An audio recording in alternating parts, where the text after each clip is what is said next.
Hi guys, it's Joel with Shepherd Traffic. Today we're just talking about what we can do with the demo for our traffic analytics software. So let's get right into it. What the software can do is generate really high intense granularity traffic analytics, specifically from a single video. So as you can see, we have a video here where we're detecting cars and all sorts of objects. We're mapping onto where they are along with sorts of speed data, all sorts of data. You can change the speed of the video to watch it back, see exactly what the detection is doing, filter it by class, by turn types, even show where your turn lines are and what all of the trajectories that we've detected look like. All sorts of really cool stuff. Along with that, there's all sorts of descriptive analytics on the entire data set, like what does one car's speed graph look like. You can even look at what do counts over time look like, what do speeds look like, what do speeds over time look like, how do those change, along with your standard turn counts. So for any data to be generated, you're going to need some video to start. If you already have a video file on your computer, that's great, and we'll show you how to do it in a second. But initially, if you have something like a live stream, you can also pull data directly from that. So right here, if you go to the record video button up on the top, you'll see I have a bunch of live streams already set up, and I can check to see that they're running. I just click this button down here, 84th and I-94. These are just a bunch of public live streams. If I want to add a source, like say I want to add this again, and I have that stream URL to access it, I'll just go down here, click add source, give it a name like test source, put in the URL. If it's valid, you'll be able to see it immediately, and I can submit. Boom. And now I have a new source I can generate data from. I'm gonna delete it because I already have it over here. And if I want to just generate video from it to create a data set, I can select it. Say I wanna grab, say, 20 seconds of video. I can give it a name, I'll call it test record video, just for me. Click record video, you should see a nice little thing set up, boom. And if I go into manage video, I should be able to see it. Test record video, there it is. And if I open it up, boom, let's generate some data with it. So if you want to generate a data set, you're going to want to go over here, click new data set, and you're going to need a couple things. One, you're going to need a video. So we're going to use the test video we just made. Actually, not that one. I want the test record video that we just made. I'm also going to need to know where specifically that data set was. So in this case, it's out somewhere in Wauwatosa outside of Milwaukee, Wisconsin. If I click in closer, I know it was actually Blue Mound Road in 114th. So that'll be the map that I want. The next thing is actually really a little bit complicated, but I'll explain it as best I can.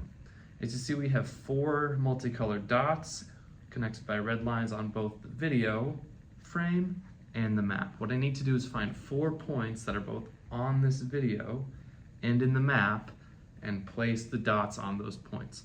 So specifically, I know that this median right here and this chunk of road is the same as this median here and this chunk of road. The camera is over here, pointed west. So what I can do is say, all right, I'm gonna use these 4 points on my map. If you'll notice, in this little trick I figured out, using the edges of the road to help you, that's really useful, and I'm gonna do the same thing on the video.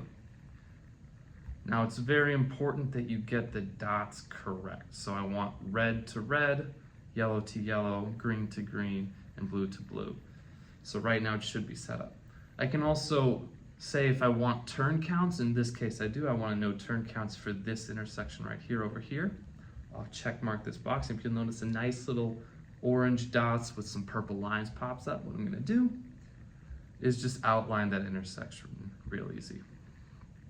This will help the program just classify your turn counts nice and easy. That's all I gotta do. When you're done, you can also give a name, test create data set. Click generate data. And if you have the video recorded from the application itself, it'll start immediately. If, for example, I am pulling a video from my computer, something like, I don't know, I should have one somewhere in here. Give me 2 seconds. Videos, Yeah, so if I pull a video from over here and I confirm my map, then I have to upload it, it'll take a little bit longer. A few quick points of clarification. If you upload a video, it will take longer because it has to upload the video entirely. Also, you won't have access to your data the second you generate it. That just kicks off the process of generating it, which will take significantly longer. If you want to keep track of when it's ready, just click on Load Dataset and you should be able to see what percentage it's done through the processing of it. If you don't see it, just click refresh a couple times, it should pop up. That's it. Another thing you can do if you have multiple videos at the same location and you don't want to set the points every single time is you can set it once and actually borrow the exact same calibration. So as we see right here, I'm going to pick a new existing video, and then from the borrow calibration, which is optional, I'm going to pick a past one. And it's a little glitchy, doesn't always work the first time, but boom, there you go. Now I have the calibration from a previous data set. It's the exact same video angle, works perfectly, and I can go ahead and generate it. Boom, that's it. Now finally, some of the things you can actually do with it, some of the data you can pull. So if you want to look at a data set you finished, that is finished, something like test data set name, that's a pretty good one. You get a nice video, but you also get the mapping of every object that the video sees, right? So you see this car right here, it's right there. You can also run the speed of the video faster if you'd like. You can hide the annotation if you don't want to see them anymore. You can show all of the trajectories that were caught just as something drawn on. You can also smooth them out. There's a little bit of error in all the detections. That kind of smooths it a bit. You can also show the turn lines that you set. As you can see right here, that's where we put them. You can also filter a bunch of ways. You can filter by class, like human, bicycle, motorcycle, bus, train. This specific data set would be all cars generally. You can filter by turn data, so whether or not there's no data for the turn, whether or not the data is incomplete, or if the data is valid, which means we have a proper entrance and an exit. So see right here, this one is valid because it passes two of those lines. So you know an entrance and an exit to your intersection. You can also filter by turn type, like this would be a through movement. If I wanted to filter just for, right turns, I could also do that. As you see, this is no longer a valid detection. You can also filter by the exact trajectory. So if I want to see east-west trajectories, maybe I'll go through a little bit faster and see a few of those. Boom, there we go, east-west trajectories. Now I'm only seeing those. If I also if I'm curious about a single object, like this one right here, I can click on it and I can actually highlight it to see what that trajectory looked like on the map. I can also look and see what was its tracker ID, what was its class, what was its average speed, what was its turn classification, in this case east to west. You can even see a general approximation of about what the speed was, and same with the acceleration, although the acceleration is not as good. You can also look at some descriptive statistics of the whole data set, right? Like in this case, this is the count of cars over time, or how many objects specifically pass over time. This here would be the speed histogram. So how many cars or how many objects had a speed in a given interval. And you can change all of these. You can animate them a bit if you'd like. You can go from line graph to histogram, it's not too important.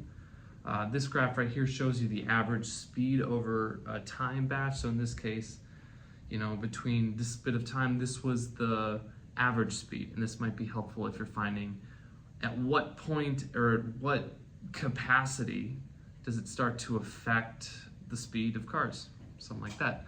And then also you have your turn table here. You can go either the diagram or just a classic table if you want to copy and paste and put it into someone. A lot of really cool data you can use. And one final thing to note is that when you're filtering this data, it is actually updating all of these right here. So if you want to look at only data for cars or only data for pedestrians or bicycles or only right turn data, you can actually filter that out and get some of that speed data, and everything will update in that way. Enjoy, hope you have a good one.